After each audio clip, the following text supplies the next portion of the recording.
Congratulations, this is the start of your transformation journey utilizing one of our transformation templates. I'm going to walk you through exactly how to understand and utilize your plan to make sure you're set up for nutrition success. After receiving your nutrition plan, you're going to notice there's 2 pages and there's 3 main components that we're going to need to focus on. So let's break those down. Let's look at the first page of your nutrition plan. You're going to notice there's going to be 2 sides to it, left and right. On the left side, you're going to have your food choices or your macronutrients. On the right side, you're going to have your meal sizes or your portions. We're going to focus on the right side right now, just your meal portions. You're going to notice there's 2 columns, workout day and non-workout day. Pretty self-explanatory there. On days you work out, you're going to follow the workout column. On days you do not work out, you're going to follow the non-workout column. Each column is broken down to 3 separate meals with varying meal servings. Each meal is going to be broken down into protein, carbs, and fats. You're going to notice there's a number on the right-hand side. That number is going to reflect the amount of servings you will be having per that meal.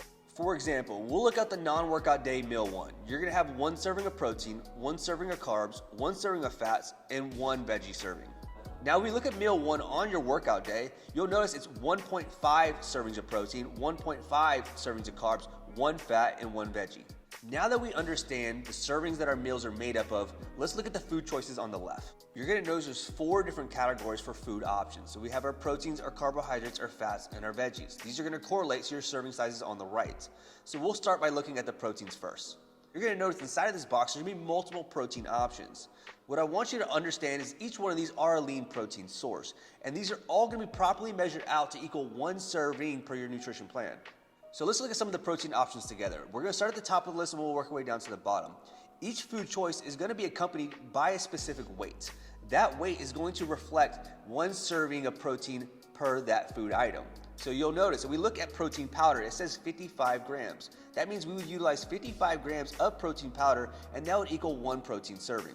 And we'll work our way down to the middle of the list. You'll notice next to venison, it says 135 grams. So 135 grams would equal 1 protein serving. And we can do that for every other protein inside of this list. So we go to the very end, we got egg whites. 370 grams would equal 1 protein serving of egg whites. One thing I want you to know about all the food items on your nutrition plan, these are all measured cooked, unless it says uncooked. Then you would be measuring that food item raw. Now, following the same instructions as the protein, let's look at carbohydrates. Starting from the top and working our way to the bottom, the first food you're going to notice is oatmeal, and it says uncooked, meaning this would be a raw weighed food item. 60 grams of uncooked oatmeal is going to equal 1 carbohydrate serving. We'll make our way down to the middle of the list and we'll look at brown rice. Brown rice is 165 grams cooked of 1 carbohydrate serving. And then we'll go all the way down to the bottom where we have melon. 450 grams of melon would equal 1 carbohydrate serving. And now we can apply these same instructions to all the other macronutrients on your food choice list. If you look at fats, at the very top, you'll notice it says olive oil, 15 grams. That would equal 1 serving of fat. If you look at the bottom, you have avocado. 100 grams of avocado would equal 1 serving of fat. Now let's look at the vegetable box together. You're going to have a different set of instructions that you're going to want to follow, so pay close attention. All vegetables are unlimited unless there is a specific portion amount allotted on the right-hand side. So let's start at the top of the list and let's work our way down to the bottom. The first thing it's going to say is any non-starchy veggie. That means you can have any non-starchy vegetable as much as you like. Now if you go down to the bottom of the list, you're going to notice that we have vegetables listed out with portion servings. We'll look at peas first. So 50 grams of peas would equal 1 vegetable serving. You're going to want to keep it to this 50 gram allotment. And now we'll take it all the way down to the bottom. If you look at pumpkin, for example, 120 grams of pumpkin would equal 1 vegetable serving. The reason why we're measuring these foods out is because they're considered one of our starchy vegetables. They have a little bit more calories coming from carbohydrates, so we need to make sure that we're accounting for them. Now let's make our first meal together. So we're going to go over to the non-workout day column and we're going to look at meal 1. You're going to notice you get 1 serving of protein, 1 serving of carbs, 1 serving of fats, and 1 serving of vegetables. The first thing we're going to want to do is pick out our protein source. So we're going to go over to the protein box. We're going to go with egg whites. 370 grams of egg whites is going to equal 1 protein serving. Next, you're going to pick out your carbohydrate source. So we're going to go over to the carb box on the left. We're going to go with red potatoes. 140 grams of red potatoes would equal 1 carb serving. Next, we're going to need to add in our fats. So 100 grams of avocado would equal 1 serving of fats. And for my veggie serving, I'm just going to throw in a giant handful of spinach and peppers. That would be an example of meal 1 on your non-workout day. Now that you understand the basic structure of following your meal plan, let's head over to page 2. You're going to notice there's a few more boxes. These are combo macro food choices, meaning they're made up of more than one food choice. You're going to want to pay very close attention to the macro servings here. Let's start with looking at the first box. This is going to be a fat and a protein source. So we start at the top of the list. It says whole eggs. 3 eggs is going to equal 1 fat and half a protein serving. If we make our way down to the bottom of the list, you'll notice it says skirt steak, 4 ounces. This is going to equal 1 fat serving and half a protein source. So you're going to need to account for these food items as 2 different macro sources.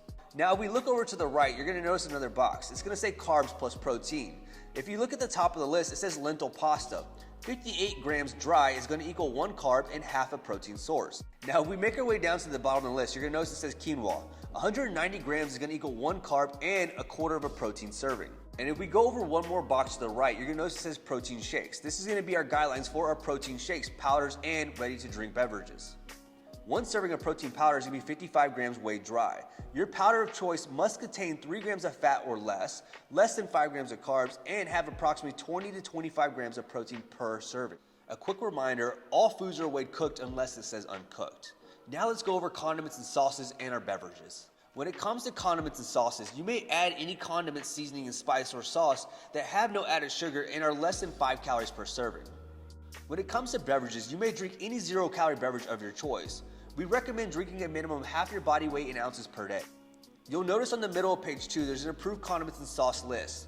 Your template will be accompanied by a sauce and seasoning guide. There are more options available to you. To maximize your results while following the transformation template, you're going to want to stick to the food items on your plan. We're going to recommend, if it's not on your plan and if it's not 0 calories, you're going to want to avoid that food for the duration of your plan. Now that you understand how to utilize your nutrition template, join me in the next video for meal planning fundamentals.